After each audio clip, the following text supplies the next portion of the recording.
Welcome to the Skull King Football Podcast, presented by Vox DFS Firelines. Now, here are your hosts, Justin and Ryan Skullrood. Hey, Skull King Nation, welcome back to another Skull King Football Podcast. My name is Ryan Skullrood. I am your host tonight, and with me is my brother Justin. Justin, go ahead and say hi. Hello, everybody. And here we are back for another week of news and notes, covering some fantasy implications from the draft as we work our way through. We're halfway through, and tonight we'll be going over the AFC and NFC South, talking about what the picks that those teams made and what effect that's going to have fantasy-wise for your teams, whether that be dynasty drafts or just things to keep in mind when you're doing your as you're preparing and getting ready for your redraft leagues. So to start off, we want to give a little shout out to our title sponsor, Vox DFS Firelines. They're one of the industry leaders when it comes to lineup consultation for DFS lineups. They not only help you create your own lineups, they have guys who will give you some advice on who to play, who not to play. They have a support person on their website from 9 a.m. to 9 p.m. Eastern Time. They teach you bankroll management and how to not overspend and play what you actually can. They really are a great company, a whole lot of fun. They do NHL, Major League Baseball, NBA, MLS, NASCAR. And when football comes up, they do a good job of raking it in during football season. So make sure to go over to voxdfs.com. Let them know that the guys from Skull King sent you over there. All right, so let's get into the news and notes. There's going to be a couple things in here that we'll just kind of mention quickly and move across. But USA Today's Tom Pelissero reports the NFL denied suspended wide receiver Josh Gordon's petition for reinstatement. This doesn't necessarily surprise anyone. What will surprise me is if he actually does get reinstated. And even if he's stayed clean, just the fact that his continual, I guess you could say, disrespect for, people say disrespect for the shield, and just how many chances has this guy been given and still screwed him up without seemingly any regret, is kind of beyond me. So I would be surprised if he plays this season. Yeah, to me, I think Goodell is at the point of enough is enough. Why even bother with the circus? Not surprising. Move on. NFL is just going to move on. There's plenty of other athletes that are coming into the league that haven't had issues like this. I think Goodell's going to take a hard stance and Gordon's done, which is unfortunate. Yeah, immense talent. So, all right, moving on. A couple things about Victor Cruz. Looks like he was scheduled this past Monday to meet with the Bears. He was scheduled to meet with the Jaguars, or he is scheduled to meet with the Jaguars next week. There's also been a mutual interest with the Ravens. Victor Cruz was a beast 4 or 5 years ago. Really ever since he was it a torn Achilles or tore a tendon in his calf or something, or no, his was the same thing as, if I remember it was actually the patellar tendon, if I remember right, the same thing as Graham. And then in coming back from that, he tore the Achilles in the other leg. I don't see him being any more than a flyer 1 week in DFS, depending on the matchup, is really all I see him as in terms of fantasy relevance for this year. I agree. Too many injuries and not enough production over the last couple of years. The Bears released veteran wide receiver Eddie Royal, who age 30, who is due $5 million this season. There's no dead cap money. Eddie Royal may get a job somewhere, but I think he will be most valuable as a punt returner. with a lot of these teams having their wide receiver course for the most part pretty well filled up. I can't think of a team that he could maybe go to Baltimore. That is a team that seems to be starving for wide receivers. So I mean, if they're taking Victor Cruz's invitation, or if they're taking Victor Cruz's interview, Eddie Royal, once again, injuries have been a main storyline. But as the Seahawks can attest, not just anyone can return punts. I mean, Richard Sherman's an insane athlete, but don't let him return the ball, please. Yeah. So teams need punt returners, could still have a shot. Yeah. All right. The Dolphins, I mean, this is really not – Dolphins re-signed running back Damian Williams to a one-year, $1.79 million contract. That's basically just they've solidified their backup to JHI. Yeah, it's an insurance policy. Yep. The Broncos, Vance Joseph said the team will have an open competition at running back this season. To kind of go along with that, we got another thing up here that came out today that from a guy in Denver, a news guy in Denver, puts Jamaal Charles' chances of making the Broncos 53-man roster at 50-50. So it's going to be an open competition really between C.J. Anderson and Jamaal Charles. I don't know if Capri Bibbs is still there, or if he's just a guy down the road. And they've got one more guy. I can't think of who they've got right now. Let me pull that up real quick. Denver depth chart. Who else they got? Devontae Booker. That's right. They don't have Capri Bibbs. So yeah, open competition. I still think it'll be C.J. Anderson who finishes with the job. Yeah, I'm leaning a little bit more towards Devontae Booker. Had some splash last year. There's rumors going on that Jamaal Charles may not make the 53-man roster. So, that was that 50-50 thing. Yeah, his knee, though he got signed, almost none of that is guaranteed. So I think it's to get him on a roster, get him on the field, because he's dynamic when healthy. But can he hold up even through training camp and through everything else, through OTAs? It's a different regiment. The NFL is a different beast. And just because you're talented, it is a violent game. I hope the best, but I just don't know. Aging running backs are kind of I shy away from. Yep. All right, moving on. The Cardinals offensive coordinator indicated that he envisions third-round pick Chad Godwin as Fitzgerald's eventual successor. Chad Godwin. I think they mean Chad Williams. I think that was a screw up on SleeperBot's. Chad Williams, who was actually drafted by Arizona. Yeah, he was actually drafted by Chad Williams out of Grambling State. 6 foot, 207 pounds.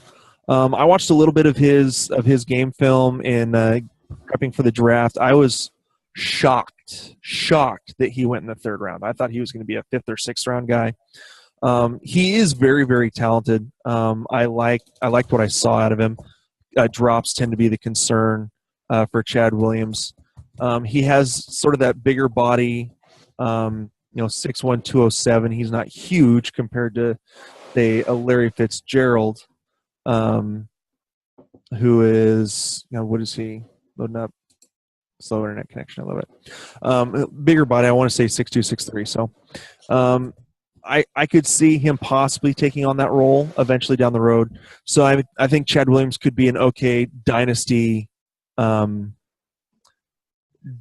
pick. And so, other than that, I don't see any real relevance this year with that injuries. Yeah, to me, I equate this to adding a seventh grader for a scholarship offer for a college team. To me, it's way too early to announce any sort of next man up behind Fitzgerald. To me, Fitzgerald had over 1,000 yards last year, 1,200 yards the year before. Though he is aging, it's too early to tell. I mean, next year, the Cardinals could flop this year and take a wide receiver as their number one pick next year, and that's Fitzgerald's next man or the successor. So to me, it's too stupid early to try and justify or even mention this unless you're trying to justify your draft pick on a guy you probably overreached for. Very well could be. All right. Bears coach John Fox said Kevin White looks very healthy. Well, that's fine. He was somewhat healthy going into last year too, and still couldn't stay healthy and stay on the field. So we're just going to move on. It's still May. It's still the month of May. Jaguars coach Doug Marrone said Blake Bortles' throwing motion has, quote-unquote, improved. I would hate to think of what it would look like if it got worse. I mean, there was nowhere to go but up. It's not Tebow's motion, but all right. Jaguars coach Doug Marrone said number 4 overall pick Leonard Fournette has to, quote, earn the starting job. I see nothing wrong with this. Again, you and I as Seahawks fans know the compete, always compete. No starting job is safe. I have no problems with this. I would love to see Leonard Fournette work hard to actually, earn the job and not just have it handed to him because he was the number 4 overall pick. Here's what I'll say about this. For Leonard Fournette to earn this job, he basically needs to walk on the field. TJ Yeldon and Chris Ivey, they didn't want to give either one of them the ball last year. So it's one of these things that anybody who thought that the Jaguars can take anything other than a running back was crazy in the first round. They need a running game to offset the weaknesses in the passing game. They were in closer games last year, which is why Bortles' numbers dropped because he didn't have to just chuck the ball over the field. So to me, Fournette, yes, obviously everyone has to earn it, but he's going to walk on the field and earn the job. Pretty much. All right, moving on. Next, Eddie Lacy weighed in at 253 pounds a few days ago, 2 pounds below the limit the Seahawks set, and collected $55,000 for it. So we can go out and get some China food, like he always tweets. Can I get $55,000 for weighing in under 250? Sorry, 255. Sticking with the Seahawks. Speaking in a Monday radio interview, Seahawks coach Pete Carroll said the team is considering free agents Colin Kaepernick and Robert Griffin III as it looks to add competition behind Russell Wilson. All right, so here's what I have to say about this. As not a big fan of Colin Kaepernick, and forget the kneeling thing. Just straight up looking at his production, I still see him as a one-read quarterback, which I guess as a backup is fine. The problem with Colin Kaepernick is his running numbers tended to go down once everyone figured out the read option. Russell Wilson's numbers have gone down running the ball since everyone figured out the read option and how to defend it. Yeah, Wilson was hurt last year, though. That's one thing you got to factor in. Well, true, but even look at the year before. His rushing yard totals were down. So I can see. I would rather have Colin Kaepernick than Robert Griffin III, because Robert Griffin III, if you sign Robert Griffin III, he will get injured. Maybe he might make it to your first preseason game before he blows out his knee again and is done, or breaks his collarbone, or tears his shoulder. So Robert Griffin III is not going to be your backup. If they're going to get anyone, I really honestly think it's going to be Colin Kaepernick. While it doesn't necessarily, I don't think that is going to make any quarterback competition. The job is Russell Wilson's. We're looking for a backup. Colin Kaepernick would be a very serviceable backup. I just don't like him because he's played for the 49ers. Yeah, as a Seahawks fan, it's a little weird seeing Squidward potentially come to our team. And that, I mean, anyone who hasn't seen that meme, he just looks exactly like him. To me, I think the off the field stuff, I think he gets too much of a bad rap for. I think people want genuineness and someone to take a stand for what they believe in. I don't think he should be ridiculed for taking a stand for something. I personally stand for the flag, personally. But what I would say is right now he's not good enough to be a starter on a roster. He is a very good athlete, very serviceable athlete, but as of right now, with what he's done on the field last year, he's a backup currently. I think he could start for the Browns or the Bears. Probably, but they're looking to move younger and do the long-term play. Yeah. I think Kaepernick has shown that he can lead a team, but currently, I don't know if it was his diet last year or anything else like that or all the other stuff, or maybe Chip Kelly is not the NFL genius that he is in college. Yes. Totally could buy that. And Chip's kind of – Well, Chip Kelly wasn't even the coach last year. Last year it was Tom Silla. So that's right. I think it's doable for Kaepernick moving forward as a backup. yeah, I think it could work in Seattle. I mean, even NFL Network's Mike Silver reported that John Schneider, Seahawks GM, actually reached out to Colin Kaepernick and said that the interest in him is legit. This isn't just something that's been thrown out there. That was thrown out there a month and a half ago and now is actually seeming to gain some momentum. So, yeah. Right, moving on. ESPN Redskins reporter John Keim projects Semaj Perrine, I think it's Perrine, as the team's Week 1 starter at running back, looking like he's going to pass up Rob Kelly as the starter. I think that this could very well be, Perrine could very well be a guy to look at in terms of a later round pickup for redraft leagues. We could get the start. It will all depend on how much he gets overdrafted when people see this and start believing in it and the momentum gains to see how high he starts going. But as a guy who tends to be a zero RB guy who loads up on the wide receiver talent early, he would definitely be a guy that I would start targeting mid to late rounds. Yeah, if he takes over Rob Kelly's position, Rob Kelly last year got about 700 yards, 6 touchdowns. That's serviceable for PPR. Well, you don't really want Rob Kelly for a PPR league, but he's not catching the ball. He's not going to catch the ball. But what I would say is if you're in a standard league and you want to go wide receiver heavy at the beginning, or you're a little crazy and you get a quarterback early, I think Robert Kelly, I agree with you, serviceable running back Perrine is a serviceable running back to pick up later, or whoever the starter is at Washington. If Robert Kelly proceeds to take it, what would be the worst thing to happen is if they do like this A/B testing that was going on in Oakland for the running back position, because as a fantasy football, you want the guy wherever it is. And there's 32 starting running backs in the league.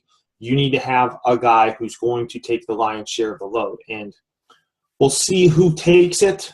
Once again, it's still a little too early to kind of predict who will be the guy. But whoever it is, very serviceable option as probably your running back 2 kind of guy. Yep. All right, speaking Tuesday, Carson Palmer said that wide receiver John Brown looks stronger and more explosive following his injury-marred 2016 season. Brown was one of those guys that was prognosticated as one of those guys that's going to have this big breakout season, who would end up taking over and being the number one wide receiver in Arizona. Just ask a couple of those guys down at the fantasy footballers. But injuries really took over him. He dealt with the sickle cell trait that dealt with a lot of fatigue. He dealt with leg issues. John Brown is definitely a guy that I won't fear targeting as long as he's available late. He's not a guy I'm going to intend on getting or try to get, but if he's available, depending on how he looks during the preseason, he's a guy I'd be willing to take a shot on late. Right now, what round would you feel comfortable grabbing him? 10 or 12 man league. I play both. We'll do 10. 10? Oh, we'll do 12. That's to me. You got to be doing 12 man leagues. It's deeper. It's more difficult. You got to actually do something. I would be okay with him being like my wide receiver 5 or 6. So really, at that point, really, just because again, I am risk averse when it comes to injury. Guys who have a lot of injury history, who have had a hard time staying healthy, I avoid. So I could see taking him personally. He's probably going to be right in the 50s or 60s, maybe in the 70s. I could see taking him in the 7th round. See, I'm a little bit more risk prone on him in that he was supposed to be his coming out party was supposed to be last year and just couldn't really get going. The sickle trait thing. I'm not sure how many people actually knew what that was in the fantasy football world before last year when a couple of players were dealing with it. And I can't remember which one of the Atlanta running backs was dealing with that as well. But I think it was Coleman. But it's to me, I'm higher on John Brown because there's going to be a little bit of dip from Fitzgerald. I'm expecting Arizona to have a bigger year. And I think him healthy is a great deep threat in the game. And so I'm comfortable getting him currently, obviously preseason down the road. I'm currently comfortable taking him as my wide receiver 4 because of there's that explosive factor. And maybe I'm wishfully thinking that people are going to be down on him looking only at what he was last year. You got to remember, people are going to remember last year more than the year before or really project what a person's possibilities are. And I'm believing more on the upswing than the downswing on John Brown. Well, I currently, on the Skull King rankings that we now have up on the website, I have him as the wide receiver. I currently have him as the wide receiver 51 and number 133 overall. So, okay. So, but again, check out those rankings, people. SkullKingFootball.com. Click on the rankings tab. All right, Eagles are signing former Patriots running back LeGarrette Blount to a 1-year deal. To go with that, the Eagles are expected to release Ryan Matthews following the addition of LeGarrette Blount. We all saw that. Now, again, Ryan Matthews is currently – the reason he's currently still on the roster is because he is still recovering from an injury. I believe it was neck surgery. So that is why he is still on the roster. But, yeah, he's the odd man out. They get LeGarrette Blount. They drafted Donnell Pumphrey. They still have Wendell Smallwood and Kenjon Barner, I believe. Yeah, Kenjon Barner's still on the roster. Yeah, so they still have a loaded roster of running backs. They're going to get rid of the guy who can't stay healthy. Yeah, this isn't a surprise to anybody in terms of the Ryan Matthews. If they ever brought any other running back, they were going to let Ryan Matthews be the one to go. He was the one to go. And I was wishfully thinking and hoping that no one would sign Blount. Not because I don't like Blount, but I wanted to see what Belichick would do when he pulled that move and pulled the fast one, hoping someone would sign him and he gets a draft pick. But if everyone stood pat, he's got to sign Blount and then figure out what the hell to do with 7 running backs and figure out who to cut.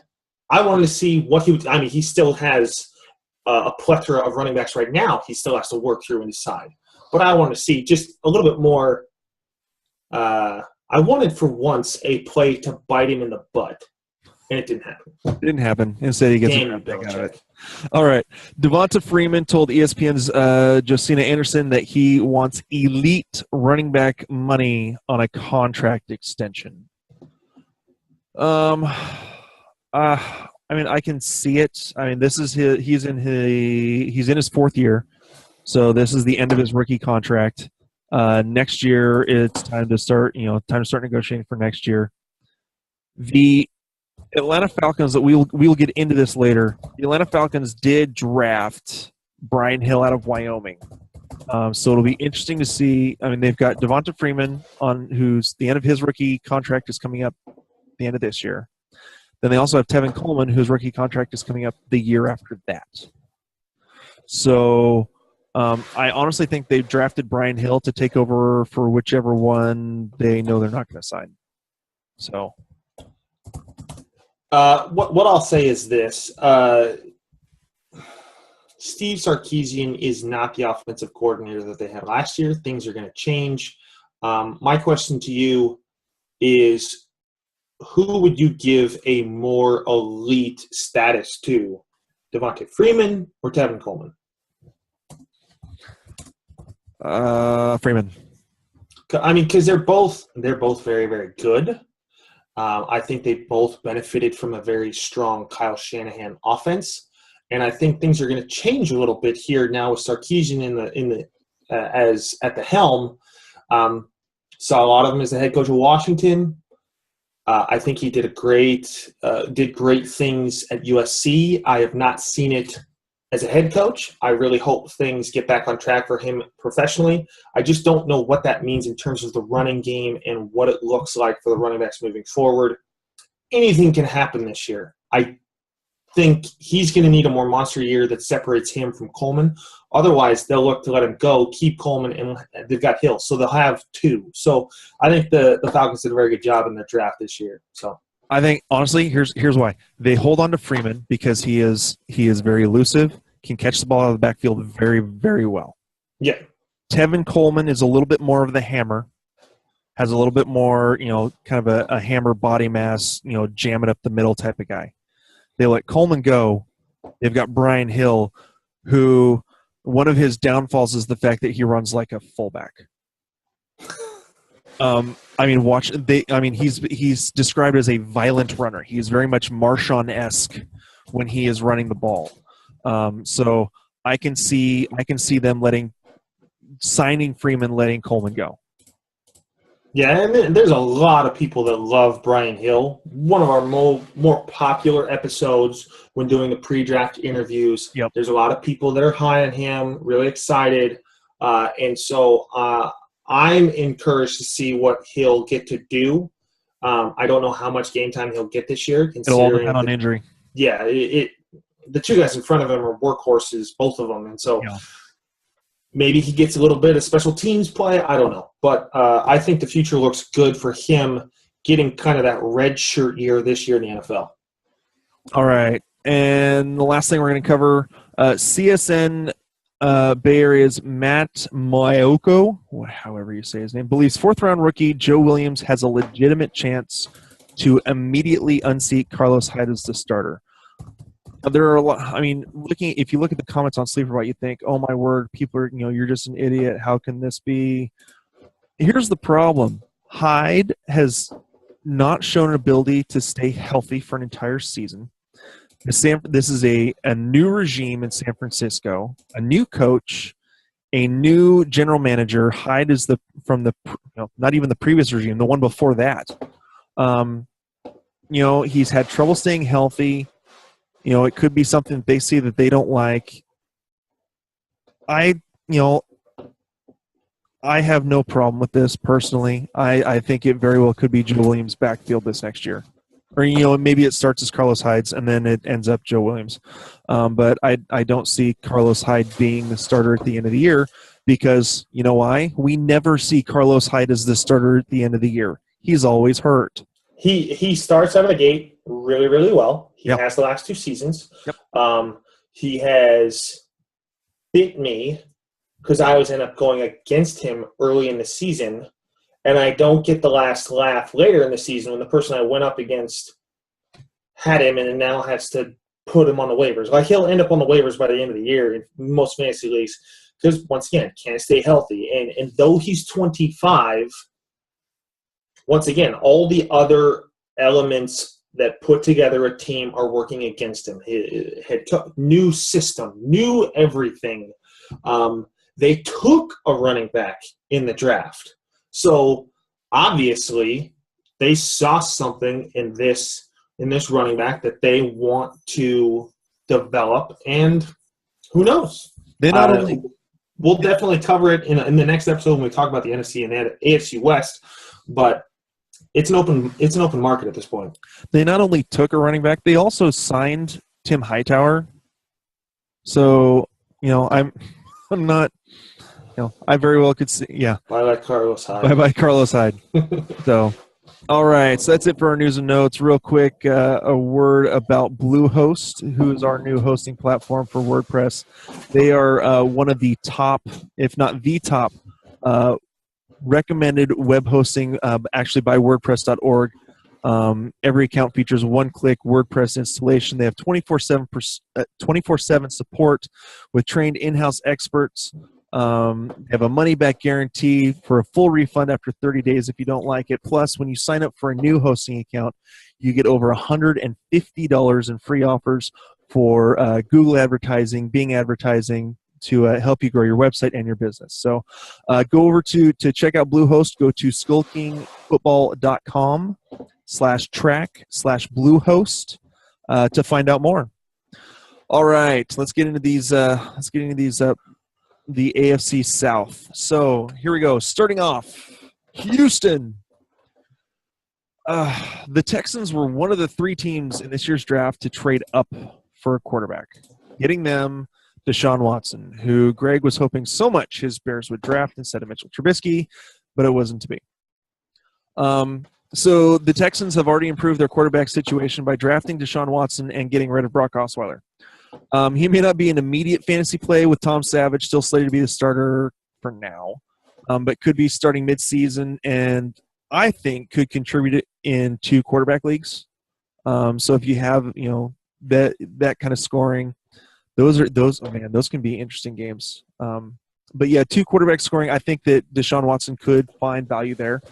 I think that also improves DeAndre Hopkins by not having Brock Osweiler there because Brock Osweiler couldn't even throw an accurate pass at 5 yards.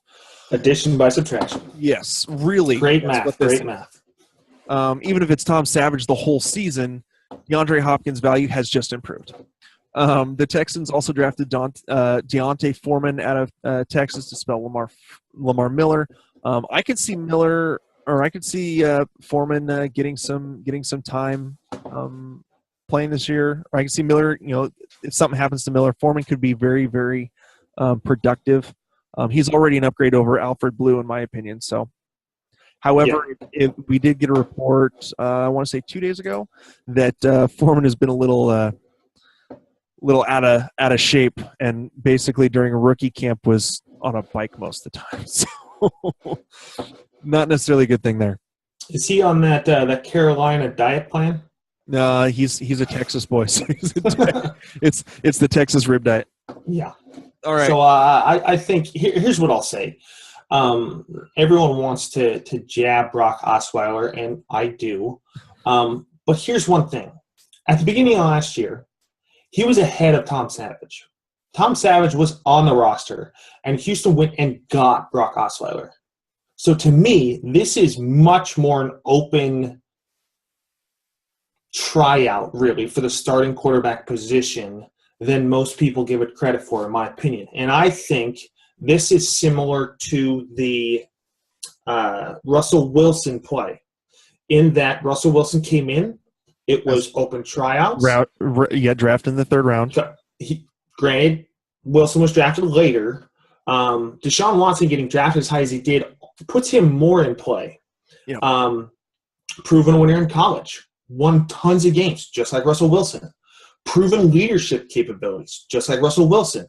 those who want to watch the interview that we had with the announcer from Clemson, really talked about how he had leadership capabilities.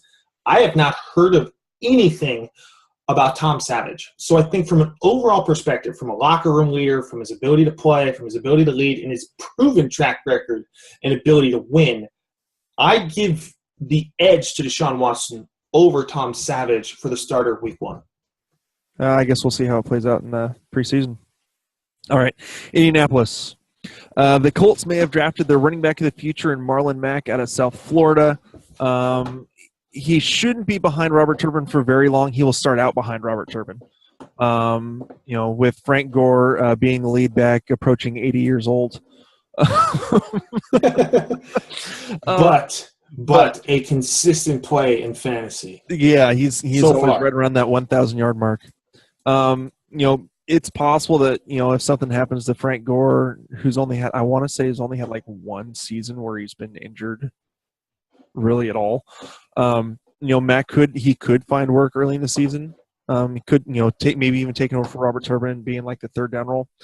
But I think Mack is a very good dynasty pick. Picking him up for when he could eventually take over that role, take over the lead role there. They also drafted some offensive linemen, or one offensive lineman to help protect Andrew Luck and keep him upright. I don't know if one offensive lineman was enough. We'll see what else happens. Really, I think in terms of fantasy, the Mack is a sleeper. That's about it. Yeah. Andrew Luck is still going to be projected to be one of the top quarterbacks. I currently have him as quarterback.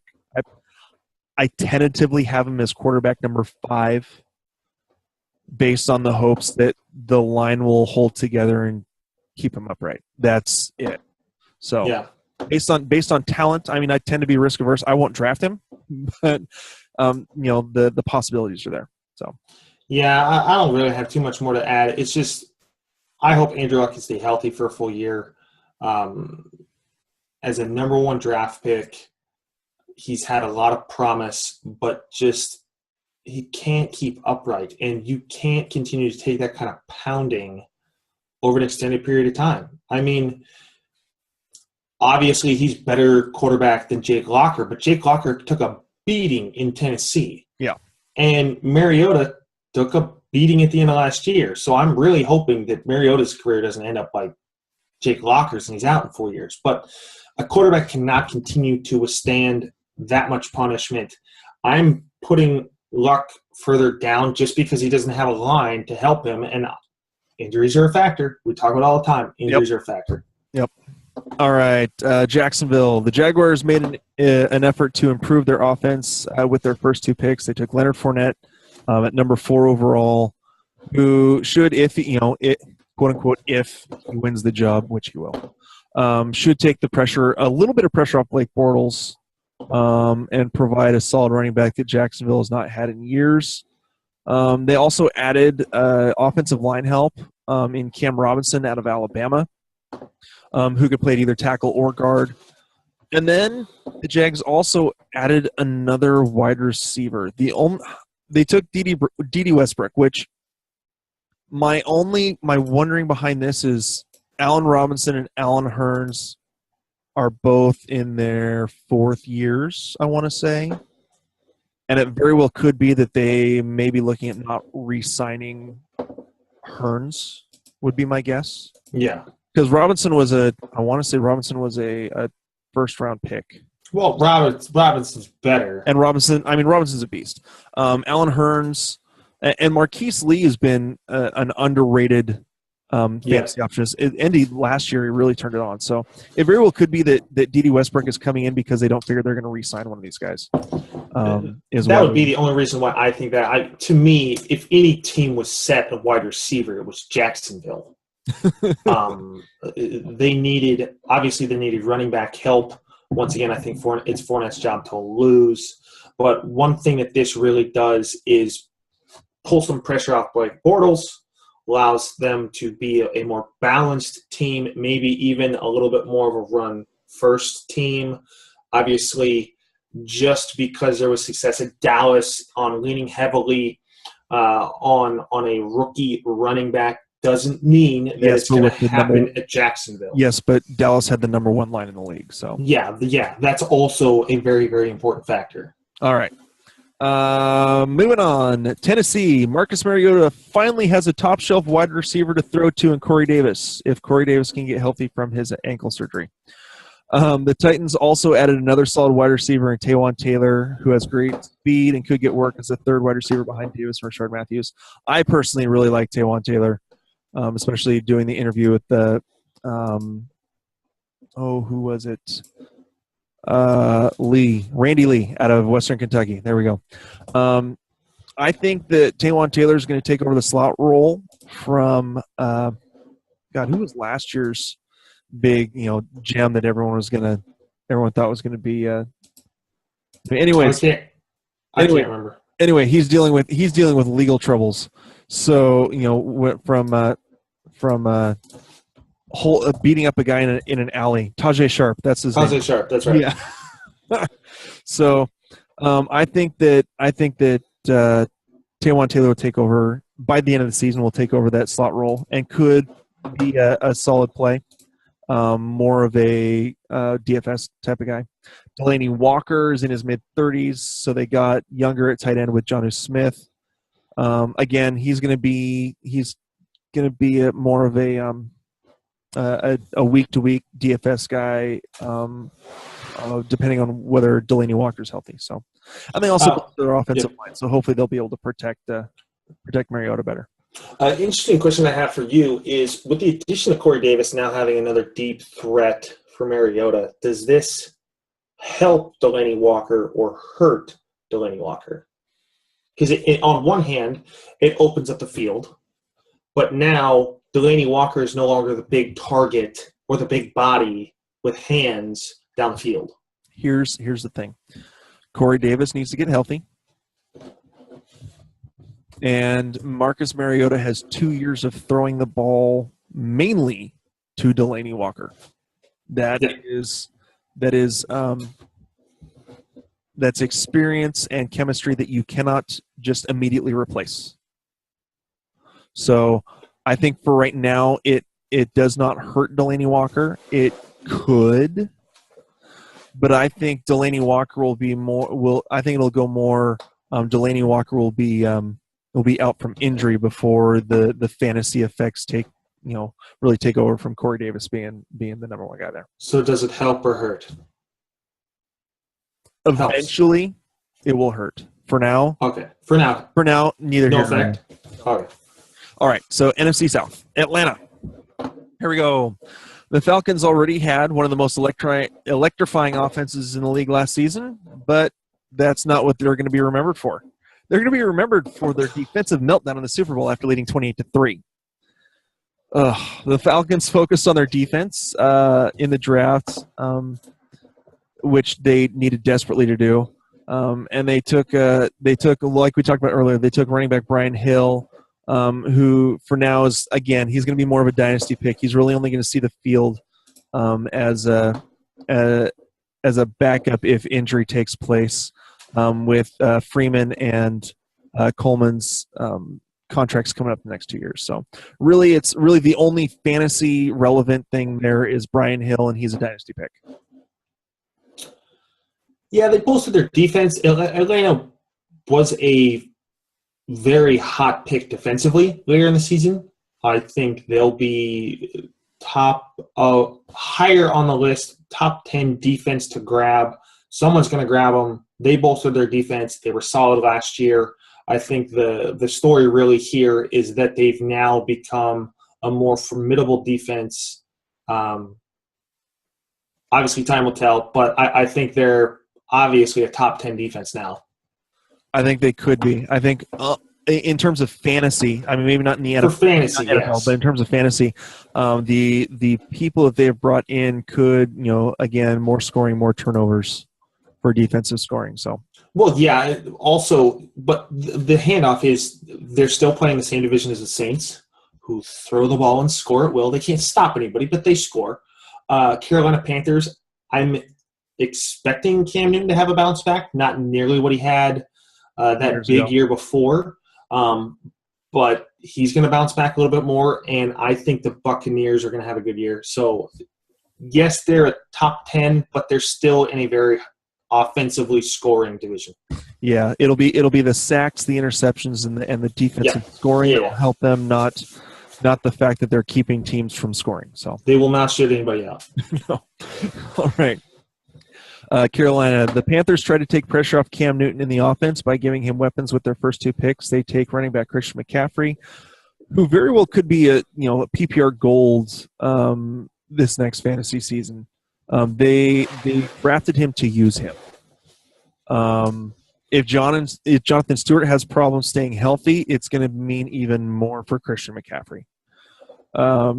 They also drafted Curtis Samuel, who out of Ohio State played a little bit of wide receiver, was mainly their running back. He was the running back that took over after Ezekiel Elliott. He's a hybrid. He's a Percy Harvin type. He's a small body. I want to say he's like 195 pounds, 5'11". Basically, he's like 10 pounds bigger than John Ross and 10 pounds heavier than John Ross and playing running back. So they've drafted him basically to be kind of a slot wide receiver gadget guy. He could have some value. Honestly, it's PPR. I think he falls into that Tavon Austin role, to be completely honest, that he could have a couple weeks that will be good for him. But overall, by the end of the season, he's not going to – his big games will make it look like he was actually really fantasy relevant when he'll have enough games that weren't for people to actually see the light. Yeah. To me, Christian McCaffrey is my favorite fantasy relevant rookie personally. And here's why. Wide receivers have difficulty the first couple of years. That's normal. That's the way it is. Say again? That's the way it is. That's just the way it is. And I think I love PPR. That's my preferred fantasy football route. And so obviously Christian McCaffrey being able to catch the ball, very, very dynamic. I think he was the best running back in the draft in terms of overall versatility. Yes, Fournette is big and can blast somebody, but McCaffrey can do the same. Once again, another player that we highlighted before the draft in talking with another announcer, McCaffrey can do it all, but he's not going to be asked to this year. So he's going to be more healthy throughout the whole season. One injury to Fournette and the Jaguars are screwed.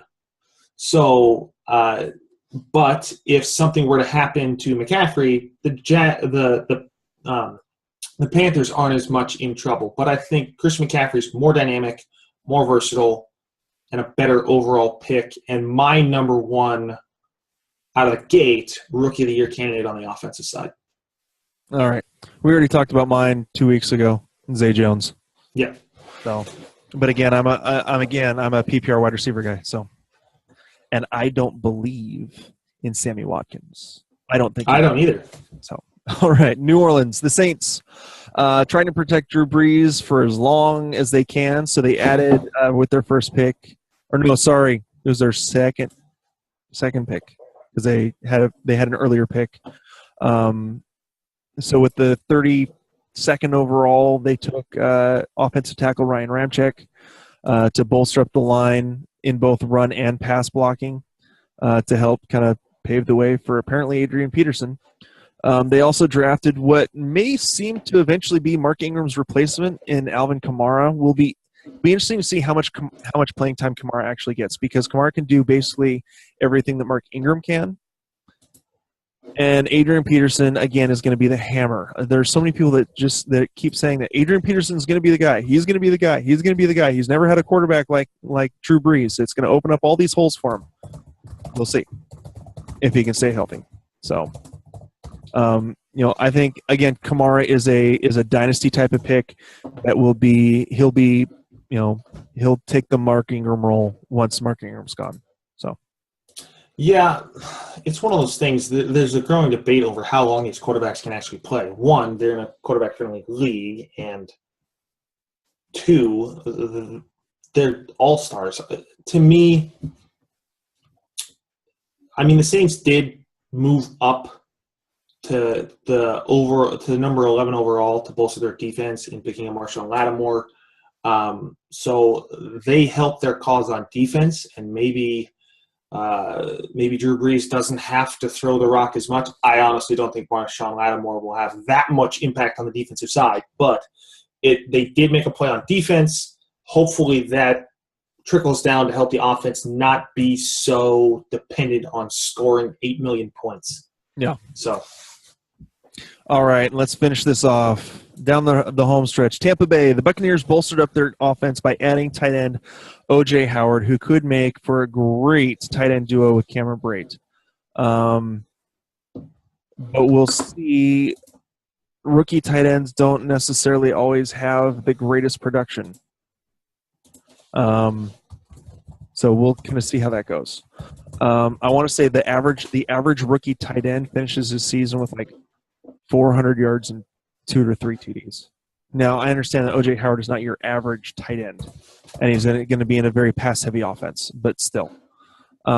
He has Cameron Brate, who already has, again, a rapport with Jameis Winston. They also added another wide receiver in Chris Godwin, who has big catchability and really plays bigger than his 6'1" frame. I think that Godwin is more of a sleeper pick and a dynasty pick who will take over eventually for Deshaun Jackson, who they just brought in. I want to say that Vincent Jackson's still there, but he's had problems staying healthy in the last few years. He's near the end of his career. I think Godwin's more of a player down the road type of guy. And then for me, the real sleeper pick for the Bucs was picking up running back Jeremy McNichols out of Boise State. He's a dual threat out of the backfield and could work himself into the rotation again if Doug Martin can't stay healthy. He's already serving, I want to say, he'll be serving a 4-game suspension to begin the season for the substance abuse. I want to say it was taking a performance enhancing drug of some kind to try to help him get healthy again. He's had health issues. Charles Sims has proven in Doug Martin's absence that Charles Sims is not a running back. He's a catch the ball out of the backfield back. So I think that Jeremy McNichols could cut into both those and possibly be the running back of the future for him. So, yeah, I really love the O.J. Howard pick in making their pass offense more dynamic. O.J. Howard was a difference maker 2 years ago in the national championship win by Alabama and was a difference maker in this last year's championship game. But Alabama defense just couldn't hold off Deshaun Watson. Yep. What I'll say is this. Last year, there was a rookie tight end who made a noticeable splash in fantasy value. Now, that did take an injury from Antonio Gates to happen, but Hunter Henry did arrive on the scene, didn't have a lot of yards, but did score 8 touchdowns. Yeah. I'm not saying that O.J. Howard's going to score 8 touchdowns, but what I am saying is this. In once again, an offensively minded division and an offensive friendly division, O.J. Howard could make a splash this year. Obviously, there's other better options to go with as a first pick. Even within the division, I think Greg Olsen is a solid number one candidate for your first pick. Obviously, he goes a little bit higher in the draft than my liking, but I think O.J. Howard's a really nice pick so far. The Godwin pick, I don't know. I don't like it. I do, but that's me. I mean, I'm watching his film. He's one of those guys that, again, he plays bigger than his 6'1" frame. He plays like he's 6'3". He goes up and he comes down with the 50-50 balls. Every single catch that he makes is big time. He will make if he needs to come down with the ball, he comes down with the ball. But again, that's me watching his tape. Yeah, I think I think he's a bigger play long term than short term. And I agree with that. I just don't. That's what I meant by saying I don't know about the pick there in terms of immediate value. And really, in the first 3 rounds, I think you're looking to fill more immediate holes than plan for the future necessarily. But Godwin's more of a long-term play. Obviously, I'm expecting some big things from Tampa Bay's offense pass-wise this year. I don't know if Jameis Winston's someone that I really want to grab as a quarterback, just because his propensity to throw the ball to the other team. But yeah, I like the Tampa Bay Buccaneers draft for this year. So, real quick, one thing, the difference for me between, say, O.J. Howard going to Tampa Bay and the example you brought up with Hunter Henry. Look at the quarterbacks and look at the system. O.J. Howard is going to a team with an established tight end in Cameron Brate. Cameron Brate's not at the end of his career. Cameron Brate's pretty young. Okay, so you've got that. Tampa Bay also has a number 1 wide receiver in Mike Evans. Yeah. You go to San Diego, where Hunter Henry came in. He came in, and there was no number 1 receiver. There was not after because of injury. But after the first half of the first game, you lost Keenan Allen for the season, and in the second game, you lose Danny Woodhead to an ACL for the season.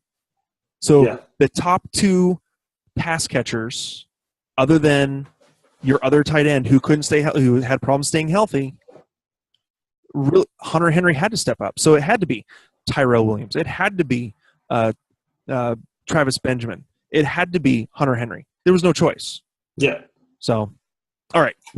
Well, as a random question, do you think that the Buccaneers run any 2 tight end sets now that they have the body size of O.J. Howard and they don't necessarily have the deep core?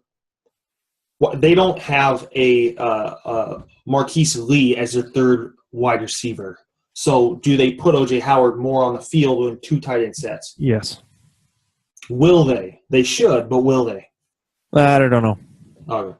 So, all right. Well, I think that's it for tonight. Any final words from you? No, just want to say thanks for listening to the podcast. We appreciate your listening and your viewership on the podcast. So once again, just thank you for joining us tonight. All right. Well, that's it for Justin. My name is Ryan Scoldred. Again, we want to thank you guys for listening. This has been the Skull King Football Podcast, and we'll talk to you guys later. Hey, Skull King Nation. Thank you for listening to the Skull King Football Podcast. Did you like this episode?